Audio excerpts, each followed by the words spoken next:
Assalamualaikum warahmatullahi wabarakatuh. Baiklah, saya Umi Nuraini Soleha, NIM 32194142, akan menjelaskan tentang distorsi pasar. Yang pertama, pengertian distorsi pasar. Yang pertama, kita akan membahas tentang pengertian distorsi. Arti kata distorsi yaitu, dalam Kamus Bahasa Indonesia, yaitu sebuah gangguan yang terjadi atau pemutarbalikan fakta atau aturan, atau bisa juga penyimpangan dari fakta yang seharusnya terjadi. Distorsi pasar sering dilakukan oleh pelaku pasar untuk mencari keuntungan cepat atau di atas wajar dengan merugikan pihak lain. Distorsi menyebabkan ketimpangan dan penyimpangan di dalam suatu struktur pasar. Sedangkan secara umum, pasar yaitu bisa dikatakan sebagai tempat bertemunya antara penjual dan pembeli. Jadi, bisa disimpulkan distorsi pasar yaitu gangguan-gangguan atas bekerjanya mekanisme pasar. Gangguan-gangguan tersebut berasal dari beberapa sebab, yaitu unsur permintaan dan maupun unsur penawaran di suatu pasar, masalah struktur pasar, masalah eksternalitas, dan masalah barang publik. Distorsi pasar dalam kajian ekonomi lebih menitik beratkan kepada unsur-unsur moral para pelaku ekonomi atau produsen sebagai penjual dan konsumen sebagai pembeli. Nilai-nilai moral dari pelaku ekonomi tersebut dengan nilai-nilai yang terkandung dalam Al-Quran maupun hadis. Sekian pembahasan dari saya. Saya akhiri. Assalamualaikum warahmatullahi wabarakatuh.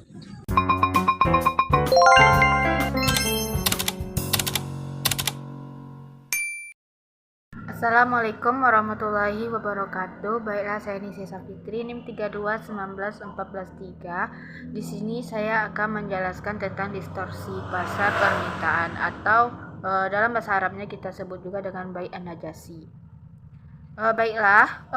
Dengan pengertiannya sendiri, distorsi permintaan yaitu adalah transaksi yang diharamkan dalam sistem jual beli. Karena si penawar memuji suatu barang penjual dengan bermaksud agar penjual lain tertarik dengan apa yang dijual oleh penjual.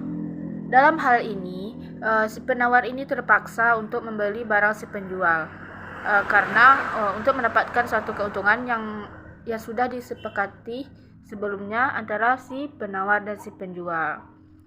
Jadi distorsi ini diharamkan karena dalam sistem jual beli tidak dibolehkan yaitu yang namanya pemaksaan atau penipuan, dan hal ini termasuk dalam penipuan. Contohnya saja, misalnya si A membeli suatu barang kepada si penjual dan penjual memberikan suatu penawaran kepada si pembeli. Jika penawar ini bisa menjual atau memberikan suatu pujian atau menarik pembeli lain untuk membeli penjualannya, maka si penjual ini akan mendapatkan keuntungan. Oleh karena itu, hal ini diharamkan karena ini sama saja dengan penipuan atau tidak seperti yang semestinya. Begitu juga dengan contohnya misalnya di Indonesia, jika kita lihat di lingkup Indonesia, maka misalnya suatu perusahaan bekerja sama dengan perusahaan lain yang mana melakukan penipuan, misalnya mengatakan terjadinya kelangkaan barang ataupun sebagainya, sehingga pembeli pun tertarik atau ingin membeli barang tersebut padahal tidak, atau ini juga disebut dengan penipuan dalam suatu sistem jual beli. Maka distorsi permintaan ini diharamkan dalam Islam. Mungkin itulah penjelasan dan presentasi dari saya. Assalamualaikum warahmatullahi wabarakatuh.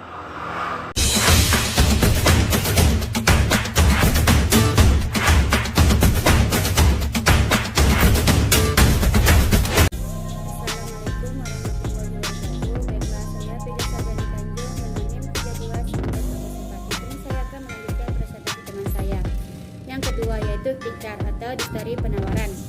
Tikar itu yang sering diartikan penimbunan atau monopoly. Tikar itu yang sebenarnya tidak selalu sama dengan monopoli. Islam membolehkan bagi siapapun yang ingin berbisnis dan tidak mempedulikan apakah dia termasuk satu-satunya pihak penjual yang atau monopoli ataukah ada dari penjual yang lain. Jika ada penjual yang melakukan penimbunan barang yang tujuannya bukan digunakan sebagai persediaan, tetapi malah disalahgunakan untuk memainkan harga agar menjadi semakin tinggi, Maka dapat kita tarik kesimpulan apabila kegiatan masuk pada kategori tikar jika salah satu dari kegiatan hal tersebut terpenuhi. Yang pertama yaitu penjual menjual harga sesuatu barang dengan harga yang tinggi daripada harga sebelumnya sebelum barang itu langka. Yang kedua, berupaya agar barang langka dengan cara menekankan hambatan masuk dan menimbun barang supaya barang-barang tersebut mengalami kelangkaan di pasar. Dan yang ketiga, keuntungan yang diambil tinggi jika dibandingkan dan tindakan A dan B dilakukan. Baiklah, itu presentasi dari saya. Saya akhiri. Assalamualaikum warahmatullahi wabarakatuh.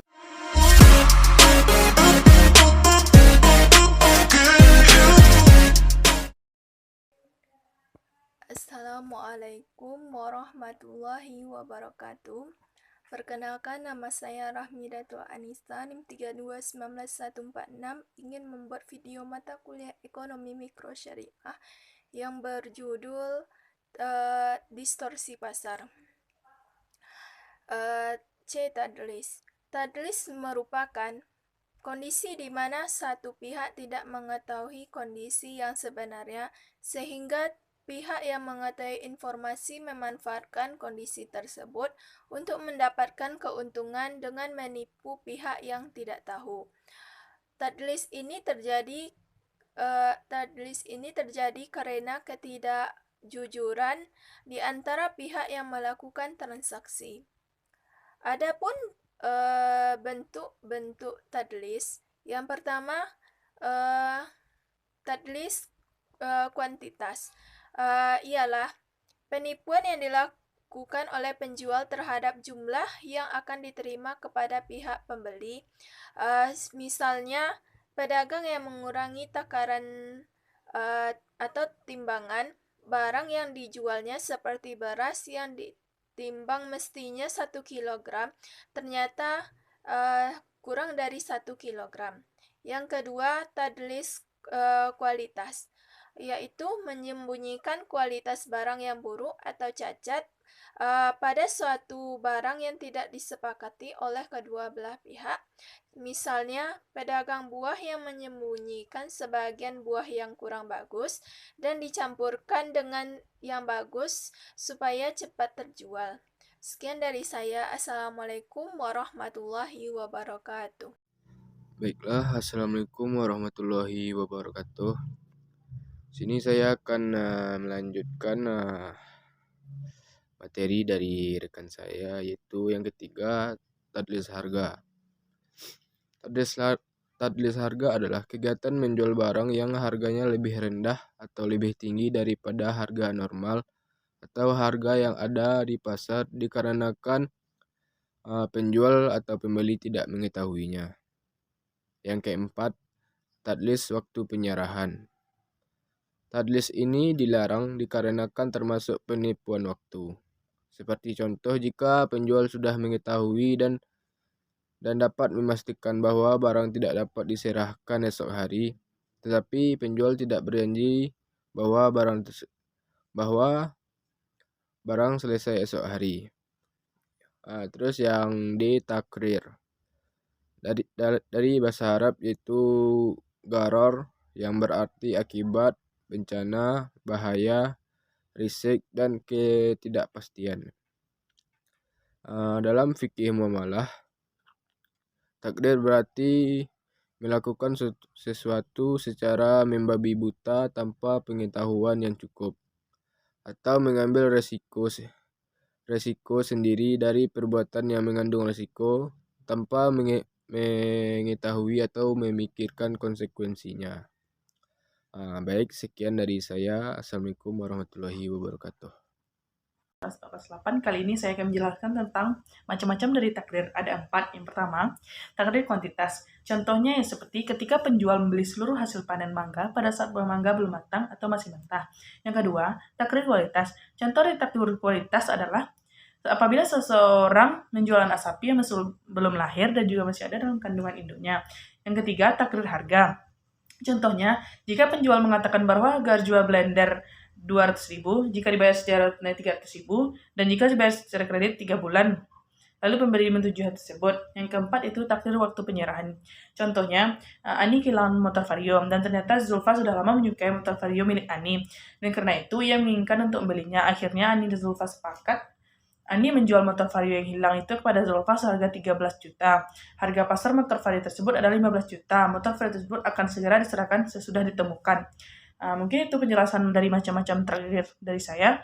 Wabillahi taufiq wal hidayah. Assalamualaikum warahmatullahi wabarakatuh.